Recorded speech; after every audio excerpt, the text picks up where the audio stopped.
And welcome back to JKLIVE live on the road here at Townhall at the University of Nairobi. Topic of discussion today, climate action, climate change.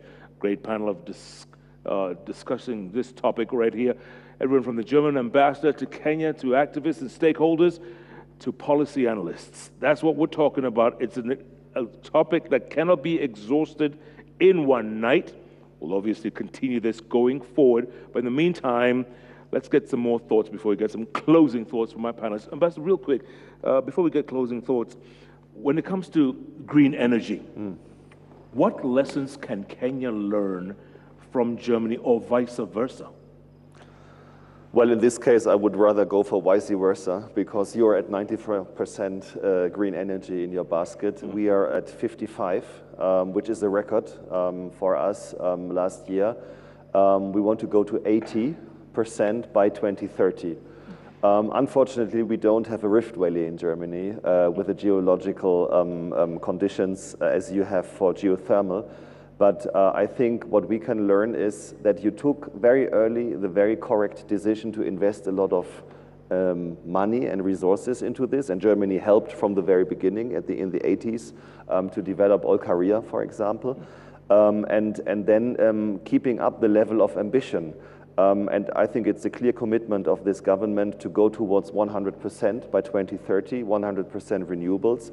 And we will support this heavily from the German side, because we need these success stories, developing countries that are moving forward, as was said, 2030 towards a middle-income country. It's a lower middle-income country now.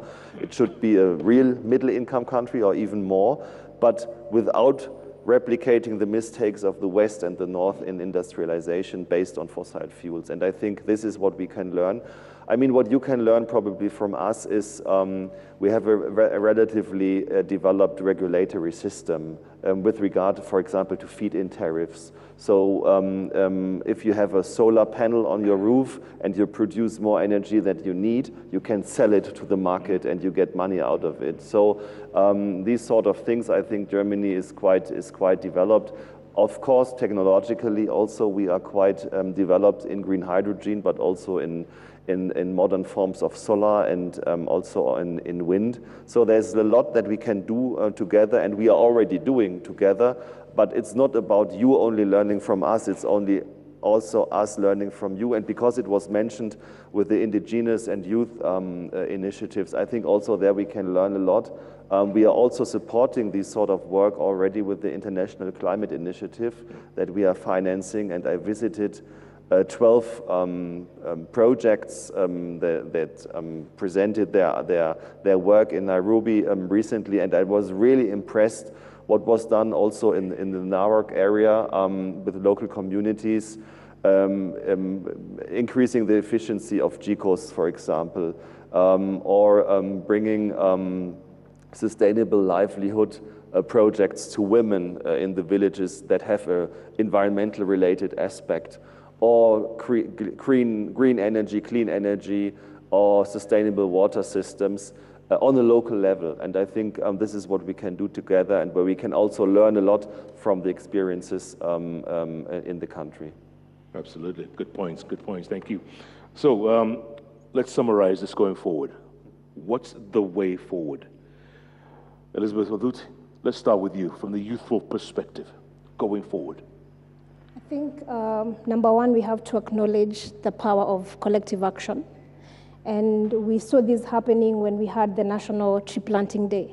Everybody came forward, regardless of whether you came from an environmental organization, regardless of whether it was the Ministry of Environment, all the ministries, all the government agencies, all the citizens, everybody came forward to engage in that, because that was a demonstration that everybody has a responsibility when it comes to addressing the impacts of climate change. So we cannot leave this work to only a select few. We cannot leave this work to only a select few organizations. So I think it's a question of what is my contribution in terms of our different entities, our different organizations, where we come from, counties, what is our contribution? And I think if we take it with that perspective, then we will make very great strides. I think there's a saying that says, for us to achieve everything, we're going to need everyone, and not just a select few. I think for me that is one. And then secondly, I think we need to also believe in the power of what we can do within our smaller scale. And I think that's that local solution at the same time.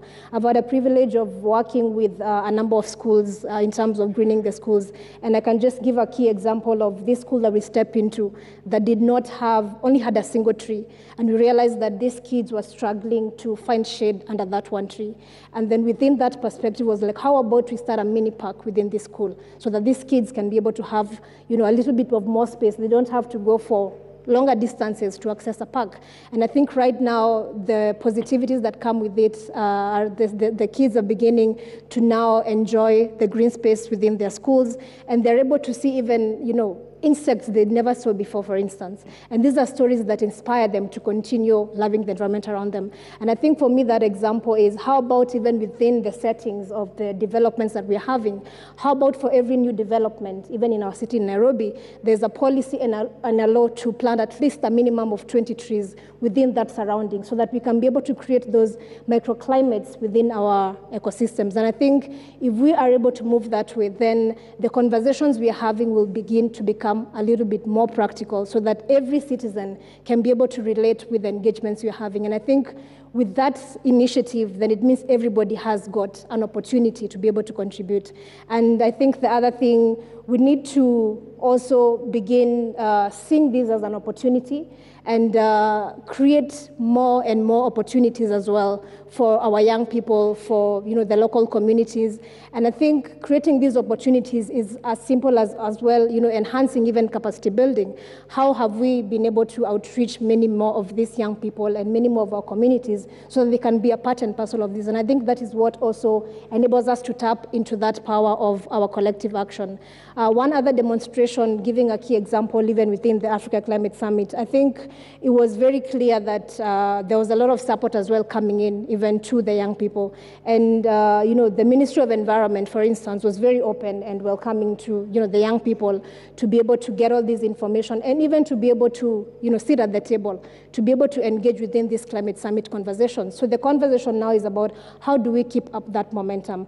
These young people, once they're out of the forums, out of these conversations, they will go back to their counties, they will go back to their communities to continue engaging in these initiatives that they're running. So we have an opportunity to enable that upscaling. We have an opportunity to decentralize and ensure that we have been able to reach, at least all these young people, so that we can be able to have that collective action, and then rippling that down, even in terms of the opportunities that we have as a country right now to show leadership to the continent and the globe at large. And I think we have a really huge opportunity that was really portrayed even during this Africa Climate Summit, and a lot of people are looking up to that continued leadership.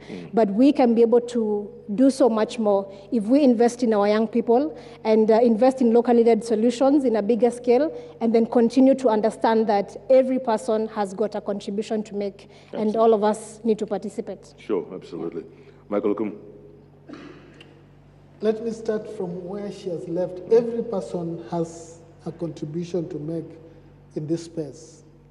And this is a very key principle that we should build on, because as much as climate change is a global thing, but action, it is about human actions, and humans are individuals. So if we develop the right culture, the right principles that can be taught as from school to young Kenyans like Nema, for instance, it can inculcate within them values that help us preserve the environment, values that enable for instance, carbon footprints, enables them to be more conscious about their carbon footprints. For instance, I know Kenyans, we took supper this evening.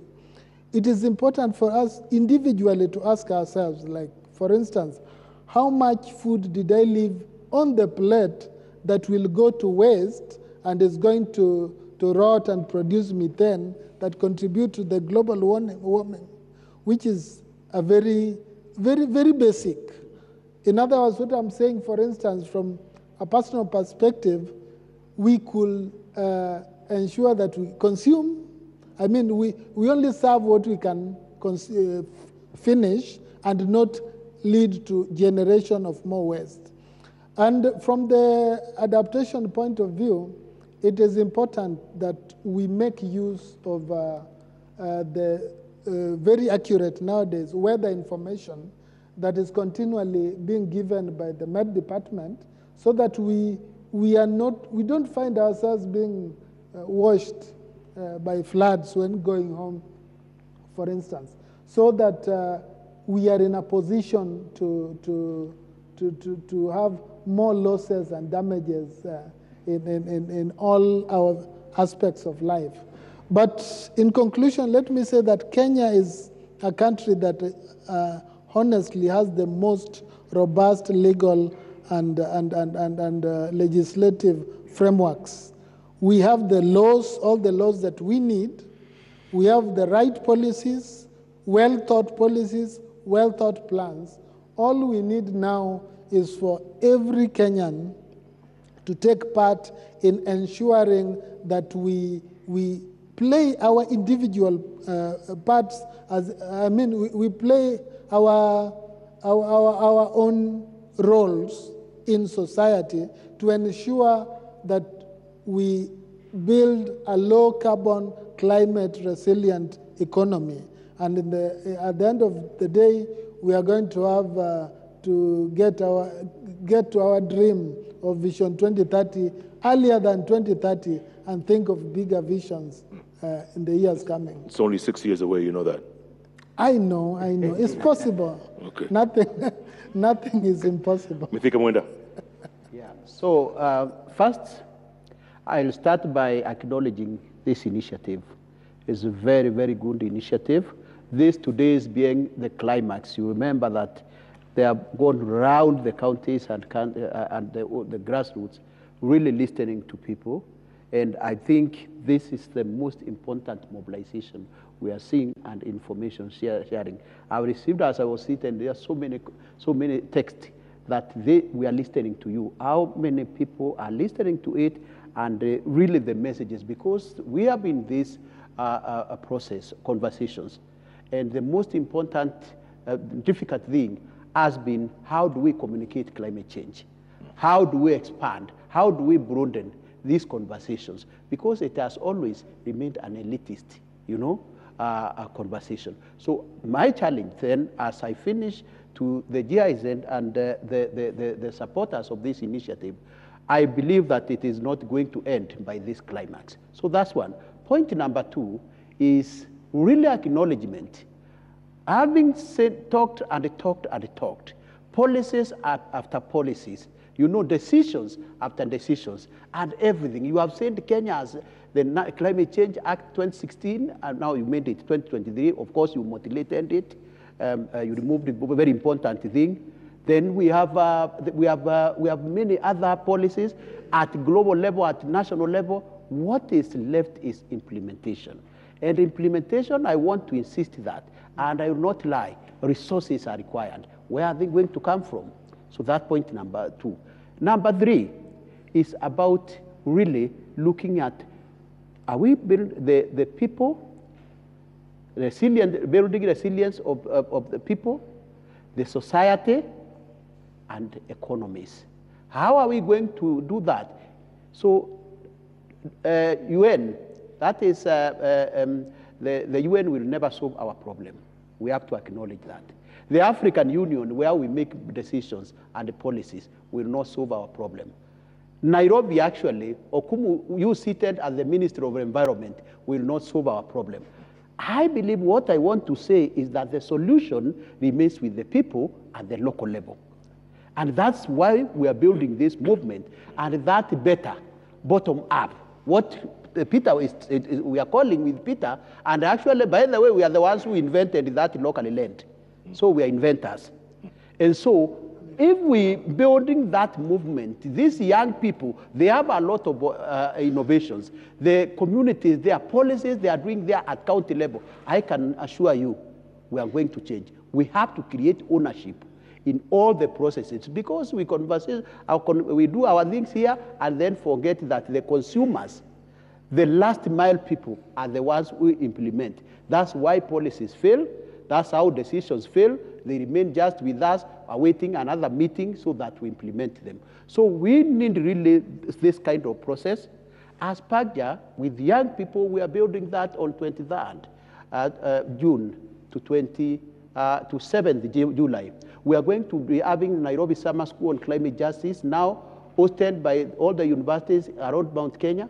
And we are doing it actually with the FLOCA, Secretariat Ministry of Finance, and also the government of Kenya. And this is actually some of the practical things which we need, because it's a very transformative initiative.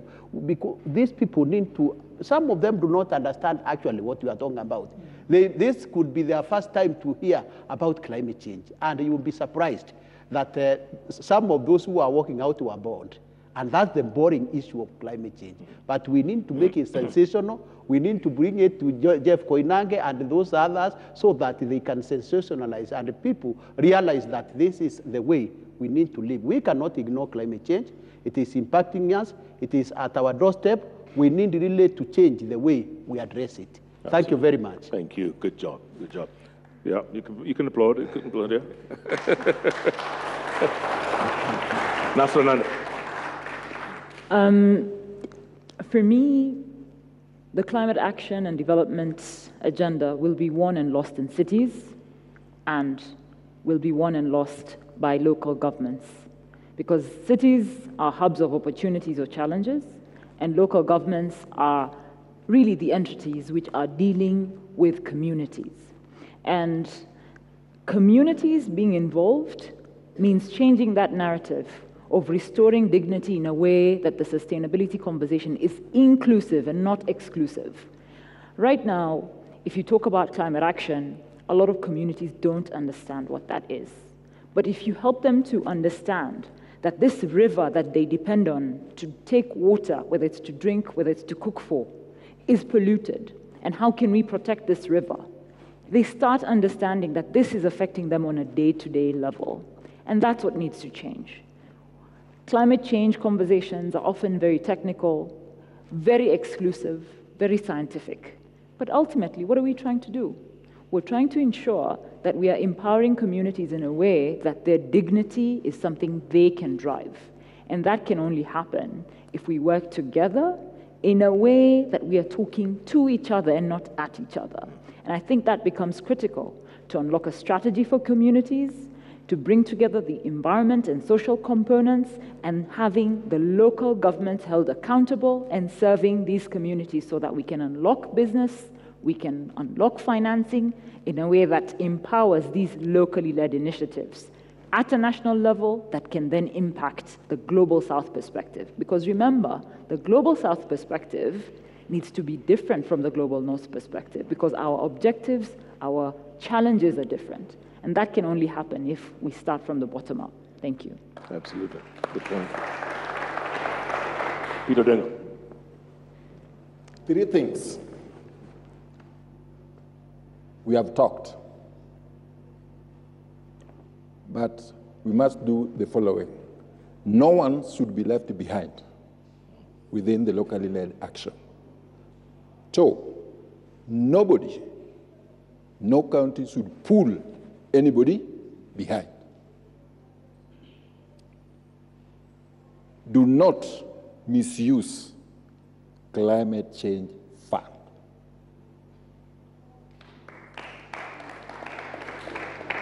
The people who are not laughing, if you are intending to misuse,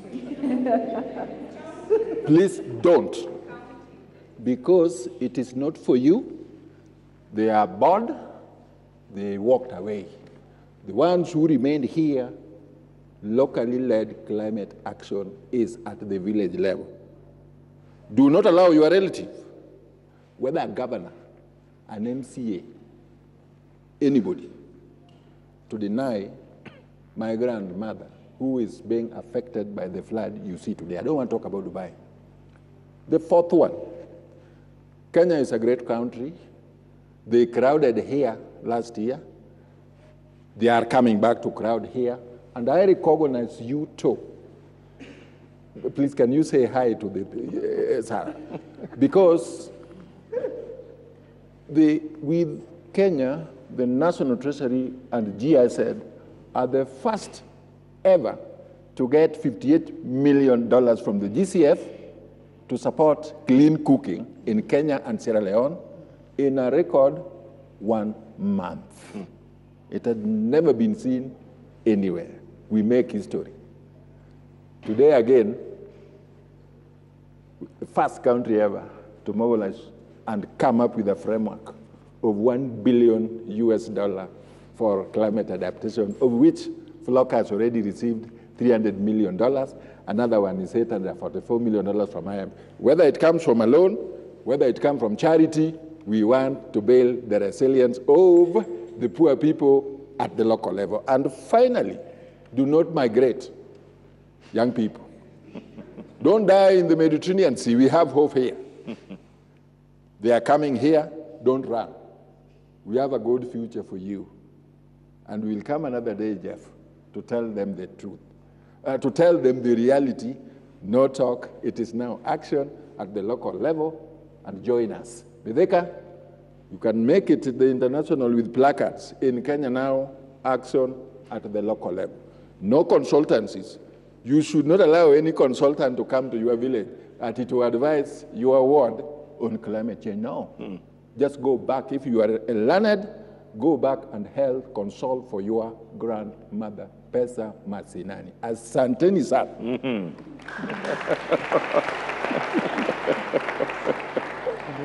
Ambassador Sebastian Grote, you have the final word. Thank you very much, Jeff. 3 quick thoughts also about where we go from here. I think one thing was said about South-South cooperation and relationships. I think this is really one of the driving forces for the time to come. But we shouldn't neglect also the North-South partnerships at the same time. I think what we are doing, Germany and Kenya in this regard, is really a model for a partnership that is functioning and that is setting parts of the global agenda. In the beginning of this discussion, we talked about the famous COPs a little bit, and I'm sharing a bit your sort of ironic view on these COPs with 60, 70,000 people hanging around for 2 or 3 weeks. But I think they are still extremely important because they are setting the global regulatory framework and they are somehow giving the big direction where the world is going to. But we only will implement things if we are cooperating on the very concrete level between countries, between local communities, between governments, in the South-South and North-South context. The second point I think that is quite important is, and we didn't talk about it a lot, is technology. Without technological developments and also making the technology available to the global South countries, to the African countries, we won't face, I think, the challenge of this big transition that is ahead of us in the next 5 to 10 years. And the third point, again, is about the youth. I think this is a very, very critical point. The youth is much too important to be only on the menu and not at the table of the negotiations. I think we made some progress in the last years.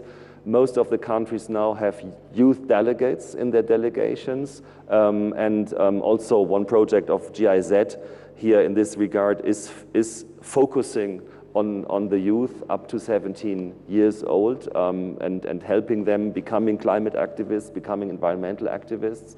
But I think we still have to be more, because these are the ones who have to manage the problem and the challenges that we left behind, you know, the middle or the older generations and the generations before us.